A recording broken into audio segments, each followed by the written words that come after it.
หันได้นี่หมกเบะกระซอยหมกเบะอุ้ย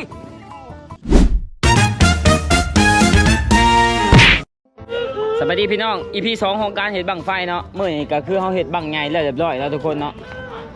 ก็คือจะไปจูดเมื่อนี้จะแห่ไปจูดแต่ต้องหาบ่อนจูดก่อนเดี๋ยวจากบังนี่2บังใหญ่เนาะนี่เดี๋ยวจากบังนี่บังเดียว1บังน้อยเพื่อก็ได้1บังกลางเนาะผมเห็ดแล้วไปจูดใช่ปัญหาวะนี่มีอยู่ทางนี้โอ้ยโอ้ยโอ้ยโอ้ยปักเสียงมันตายแล้วตึงตึงมาพี่หามมาเนี่ย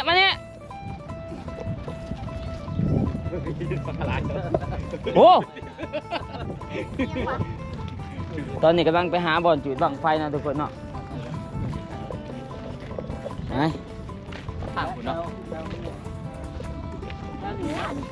ได้บ้างนี่บ้างหนึ่งเนาะอย่ามันตกเพื่อนคนอย่ามันตกออกทางที่น่ะมิดเหรอไปมันสิไปถุนที่ปัญหามันสีสื่อตามเขาว่าทางยุ่นเลยนี่โอ้โอ้โอ้โอ้พระบุคืนอารมณ์ต้มเด้อนี่เหรอนี่น้องเนี่ยบ้าตกเสียทางเลยวะหอดมาว่าทางพระบุคืนเอาการลงต้มเด้อไปเอาบ่พระบุคืนเนี่ยมากไปแล้วขามากกระดึกเชียวเลยอู้เห็นหางเลยที่สิขักเลยแต่เพื่อนคนตีนไปยิ่งยังพี่นะยังไปแต่คุณได้ป่าไปเอากล้องเข้ามาปาไว้อีกนี่วะ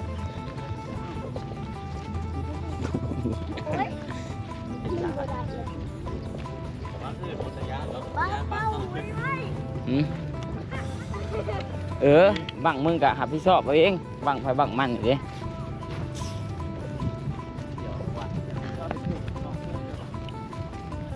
โอ้เสียนยนลงสำได้นี่นางแมวเอ้ยขอสาวให้แน่บ่ได้แท้ๆและขอฝ่าขอฝนบังกับบ่ใหญ่ไปแล้วเนาะทุกคนเนาะสำกับปั้นนี่นะเขาเห็ดนี่บ่อันตรายปานใดดอกไปเดี๋ยวหาบอลจูดได้สิได้ทุกคนมึงอีกโอ้ได้พูละบังเนาะอันนี้ยังอันนี้หัวลมนิวเคลียร์มันสิขึ้นอยู่บ่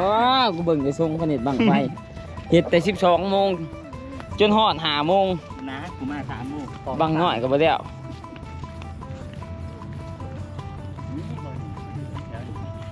ฮะแล้วนี่ก็ยังได้นะยิ่งไปปรับมันเข้มทางอยู่ได้นี่โอ้มันสิเสื่อมบ่บังไฟนะเขาคือบอดินจีมอ่ะเขาใส่อันนั้นตอนนี้ก็กำลังเห็ดชนวนนะทุกคนเนาะสิปักชดินเลยเมื่อกี้บ้าก็เห็ดเอาไม้มาเห็ดห่างวะ2 บังนะทุกคนเก่า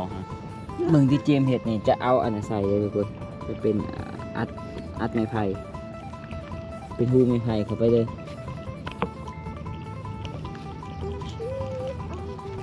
อันหูน้อยมันก็จะแห้งดันสูงเติบมันจะทางแห้งจะโจ้ลบไปได้เรื่องนี้ก็ไม้ไผ่อัดคือกันชวนเขาคอยนะแมนเอาดินอัดแบบนี้นะมีแต่ย่านจักสิขึ้นหรือบ่มันขึ้นก่อนซะเวลาจังการไปสอบกันสนวนกันตอนนี้เนาะสนวนกาซา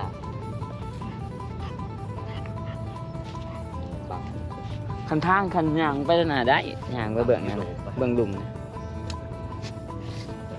วันลงแต่ว่าบัวมันจะเป็นตัวนี้ซื้อบังไฟว่าบังไฟชี้แตกเนาะขอเงินจะขอพรอธิษฐานขึ้นบ่เอามาหลุนกันเนาะว่าสิขึ้นหรือบ่ขึ้นบ่ขึ้นเนาะก็โทษคนเฮ็ดเนาะ คนขัวขี้เกียจ เอาไหม ฝากได้ป่ะฝาก น้ำไปนะทุกคนเนาะเพื่อความปลอดภัย เดี๋ยว โอ้บังสังขี้นี่ เอาเลย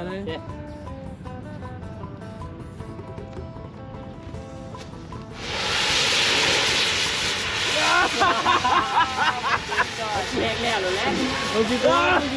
เอาดิวะ โอ้ยของกูนี่ให้แล้วเลย โอ้ขี้เอ้ย บักแจ๊กต้นบวกแล้วมึง บ้านเอาไว้ญาติมันตกเชือนเขาบ่ไปหอดใส่ ขึ้นก่อนจ้า บังไผบังของเปาไหม ดังพลังตอนมาลบอยู่ของกูเอาไว้ทั้งสายซะ โอ้ กูส่งสิขึ้นเรื่องของกูนี่บ่ทันได้ เปิดก่อนบังพวกนี้มันแน่นอนอยู่แล้วนะนี่ทุกคนนี่บังไผปะนี่บ่บักเหี่ยววะ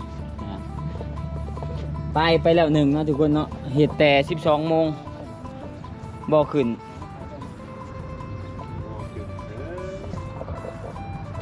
จะเห็นหันดีๆก่อนเอาบังไฟเวียดนามเนาะบีเนาะแตกไปแล้วหนึ่งเอา จักหยุดจัก อยู่เลย ฝากไปเนี่ย มันจูดบ่ขึ้นนะ โอ้คืนได้วันนี้ เอาเบิ้งเอาไหมไป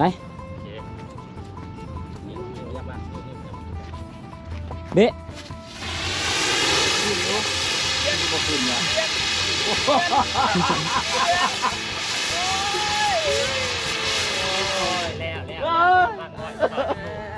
โอ้บ่ได้บ่ดีอีก บ่พาน ตายแล้ว ไฟ เป็นยังเนาะเขายังมีอันมาไล่เนาะยังตัวท็อป มันมี2หัวโลบจ้ะนี่นะ แมนเนาะ เอากูก่อนบ่หรือว่า เอาไหมเอาขึ้นไหม เดี๋ยวเสีย โอ้บักเป้าเองขักกูเบิ่ง ไปเรียบร้อยแล้วนี่ โอ้ยเห็ดแต่เศร้าไม่มีบักได้ขึ้นเพราะบัง ป้าหน่อยย่ามันตกที่เพื่อนเขาก็จะกลัวแล้วเอาให้มันขึ้นก่อนไปได้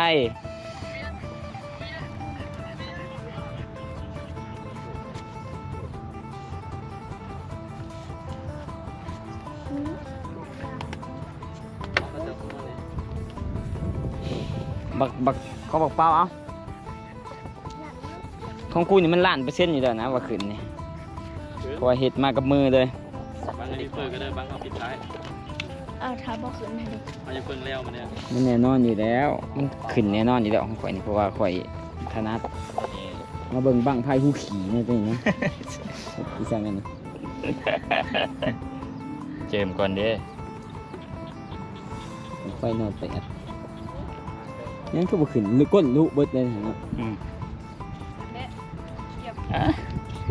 เดี๋ยวไปเลย เพราะเขาเลิกไปไหนกันนะ โอ้สมัยนี้จะว่า ไก่เขาดึงออกมา มือ จุดเรื่องไฟลุกกันเล่นเลย มันโบแห้งคันมันแห้งมัน นะนี่กายต่ำๆนี่ก็ได้นะนี่กลัวมันบ่มีแห้งทันใส่ดินนะมันเลยบ่ขึ้นนะนี่เป้านี่กูบ่เห็นขึ้นเพราะบัง ขึ้นเนาะ ตัวนี้ก็ยังแล้วแล้วนี่ จุดตะปูของเลย เอามา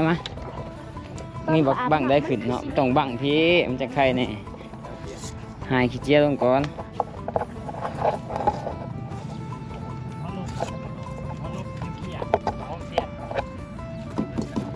มันต้องบังมัน แล้วจะแล้ว นอนอยู่แล้ว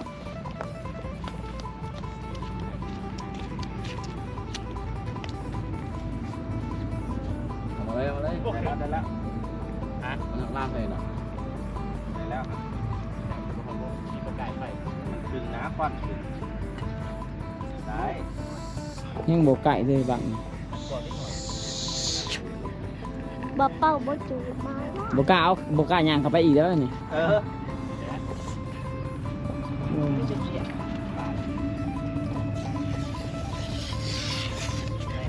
โ ถ้าเบิ่งของแท้เนาะทุกคนเนาะ3บัง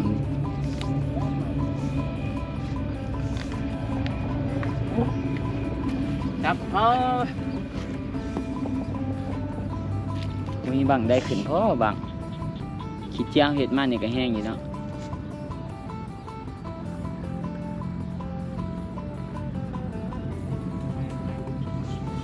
ไม่ต้องยัดเขาเลิกไปไหนกันเลยนะเอาเดี๋ยวถามเบิ่งบังข่อยเยอะทุกคนเด้อตาถ่ายติ๊กต็อกให้กันหน่อยจะหน่อย ออกมาเยอะใช่ นะจักหน่อยจังถ่ายพันบัตรจูก่อน ถ้าที่ตอกบ่ จะจุดเลยป่ะเนี่ย โอ้งามแล้วกู ใช้ขึ้นคัดดูว่าคัดไหน โอ้ของบุนี้หอยเป่าแย่แค่จุดได้ใช่อันนี้ของใคร โอ้มันจะเป็นบุกเกินบ้านน้อยเด้อเนาะ อยู่ล้านเปอร์เซ็นต์ เอา เลย ไหน นะ เด้อ บังในล้านเปอร์เซ็นต์เลย ออกอันตรายเปอร์เซ็นต์มาบ่ขึ้น ว้ายใช้เด็กหน่อยดิ ไปหมดแล้วมันก็ยังอยู่ กายสิใช่วะ ถ้าต้นจูนถูกบ่ ยันเป็นแบบนี้ ตัวเขาต้องเลยใส่คานดีๆแล้ว บังเนี่ยมันเป็นบังล้านเปอร์เซ็นต์นี่แหละทุกคนความขึ้นเบียกให้ว่าเลย ขึ้นว่าจะว่า ล้านเปอร์เซ็นต์ประมาณแต่100ตื้อเปอร์เซ็นต์เลย เปอร์เซ็นต์พวก สปอนเซอร์เนาะแฮนดิเกน แมนจูดบ่ขึ้นนี่แมนฮันนี่เกณฑ์รับผิดชอบ อันนี้สปอนเซอร์แต่ 10%แต่ถ้าอยากได้ 100%นี่มันต้องไฮไลท์กว่านี้แล้วเพื่อนสีเฮ็ดเป็นบังไฮนิเก้นเลยสกรีนให้เลยติดสติ๊กเกอร์พร้อมเบอร์โทร มึงเห็นได้นะเจมส์เดี๋ยวแถวนี้ก็ได้มา นี่ ได้ได้กายดิ เข้าก็ได้ มาเอามาใส่นักจิบหายเลยฮะ อันนี้ก็เงียงน้อยนึงอันนั้นก็ตับจานน้อยนึง โอ้ยมันเกาะกับมันก็พอแล้วนะ ได้เกาะโอ้ยหัวเกาะบ่ได้เล้ามันน่ะ มันสิเกาะกับนี่พอแล้วนะบ่ใส่ก็ได้นะพวก ครึ่งจะเอาไม่ใส่ดอกปลอดภัยก็ได้ไปทางได้คือบ่เห็ดแบบอายแล้วเห็ดจริง เกาะนี่พี่มันอันนึงเบิ่งตีเบิ่งแต่หางคนนี่ บ่เจ็บเห็ดแบบอายแล้ว ได้อยู่นะ เห็ดสั่นนะผมตัวนี้เนาะจะย้อนว่าก็จะจูโตใหญ่เนาะ ตัวใหญ่มันเขาเห็นเด้ ผมมันไปทางนี้ได้นี่เจ็บ หันไปทางไหนคือนะ อา หั หาร นไป เขา สื่อ อาหารเขาในผม มือออกมาแล้วเดี๋ยวนี้ ได้อยู่ได้อยู่ อันนี้ห้างตรงนี้มันคือดู อย่างจะโป่งนี่ดิ มันเป็นซิงเกิล เอา เจอร์ ไกลแล้วไกลแล้ว เจ็บชื่อว่า ไป มันคือ เข้ามาแล้วนี่ น้ำมันกระโดดมาเสียว โอ้ยังออกเป็นหนอกเว้ยอาหารลงได้อยู่ที่แถวนั้นลงแถวมาทัน ถ้านั้นกับแป้นอย่างนี้มัน และ เพื่อน ล ค ง น บอลนี่นี่ ตรงหน้าทุกคน เล็กหน่อย นู่นเป็นหนังจุโคอย่างนี้เอินเข้ามาไหม ปั่นนะนี่ หมาไล่ของกูได้ยังนี่โอ้ตัวนี้แกะเรียบร้อยแล้วนะตัวนี้ ใช่นี่ครับ เบื้องต้นนี่มันสิเกาะนี่ แปลงดี ไปกูเอาไก่ชนิดก็ได้เอามานี่เสร็จเงิน ใกล้งามไหม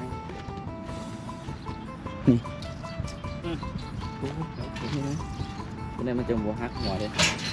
โอ้ยหยุ่งหยิ่งแป้งเห็นไหมเว้ยนี่เด้ โอ้ย นะนี่นะไม่ใช่ จะ นะ ลงลุม เสื้อ นี่คู่กันเลย บอกว่ากูหายมือเขาไปในสิ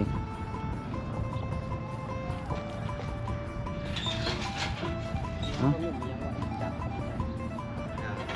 นี่ก็ได้นี่ บอลน้ำสาง บังตัวนี้มันแน่นอน1,000,000%เนาะประมาณแต่100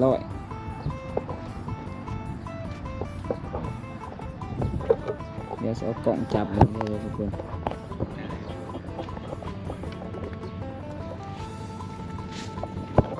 ขอให้ข้างล่างจงโซดีครับโซดีไป เจอก่อนนี่ พี่เสียมันเห็นมุมขึ้นจะได้ปะเบิ่งเด้อทุกคนเด้อ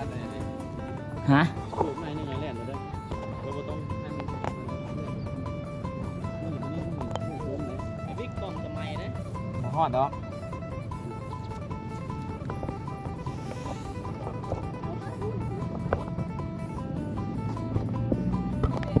ไฟไหม จุดไม่แล้วเล่นแล้วได้บิ๊กจุดพอจะเป็นควันนึงแล้วเล่นแล้วนะจะไม่ต้อง อิติปิโสภะคะวาอะระหังสัมมาสัมพุทโธภะคะวาวิชาจารณะสัมปันโนโอ้ยเด็กน้อยคือไปอยู่ปุ๊บ น้อยออกเด้อเป็นยังไงเราเป็นดีเขาแรงเลย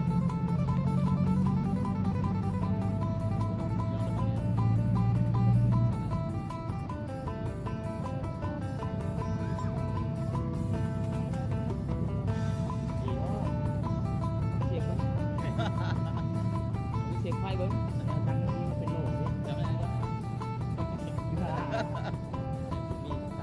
เดี๋ยวได้เดี๋ยวกำลังตามมาแล้วแค่ขาไม่มีดึงนะครับอย่างนั้น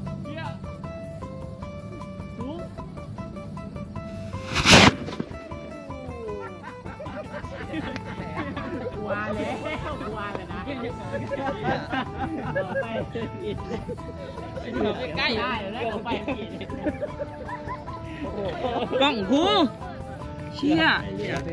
เลย นิวเคลียร์เลยป่ะ แตกว่า หูมันน้อยนะเนาะหูอัดทั้งกลุ่มหัวมันน้อยแห้งถังมันแห้ง ของพายจะเบยแตกมันรู้ ลูกอย่าได้ต่ำเลย มันจิ้วขึ้นไปแล้วก็ตับ เห็นจนอันนั้นนะสเก็ตน่ะไปเบิดแหละเห็นแต่หาง อันนั้นอัดอันนั้นพวกอันโตไม้ไผ่ครับ มันจ้องขึ้นไป ตอนนี้ก็บังเจมเนาะบังหนึ่งแตกแต่เขาจะบอกให้ทุกคนเบิ่งดอกมันอันตรายหลายย่านทุกคนเอาไปหลอกเล่นแบบเนาะก็เลยลองบังสุดท้ายตอนนี้ทุกคนเพราะว่าบังหนึ่งมันแตกแล้วไปไหมเรียนดูเด้อเจม แลนร้อยบ่ติดยามันไอ้เป้าอย่าไปใกล้ ทำที่ส้มกับมาไกลเนาะไปจะได้ความรู้สึกของกินต้มนะ เธอเดียวนี่แหละ อันตรายเลยทุกคนเลยทำให้บ่เคยอย่าไปจูดมึงกินนี่มันแตกแห้งขนาดนี้แหละ ห้องเห็ดตัวหน่อยมันบ่ได้เป็นยังเนาะ มึงให้บังน้อยซะอันนี้บังไงมันอันตรายหลาย อันตรายยังไง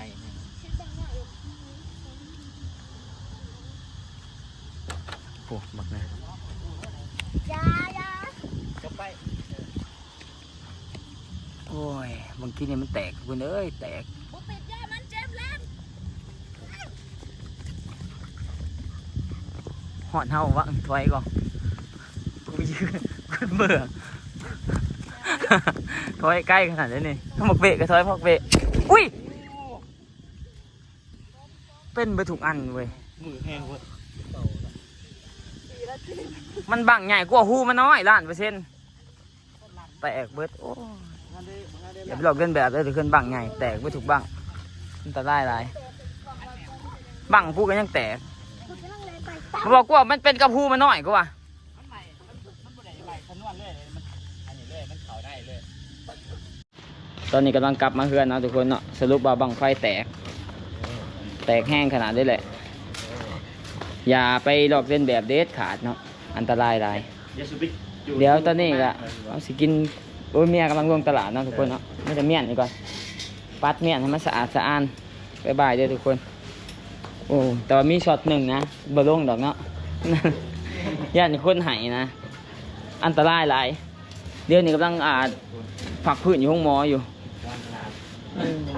ตายบอกอันตรายใครเนี่ยว่าเฮาก็มีสติเนาะเฮาลบแบบว่าเฮามาจุยแล้วเฮาแล่นไปใกล้ๆโอ้ยระยะหลายบ๊ายบายทุกคน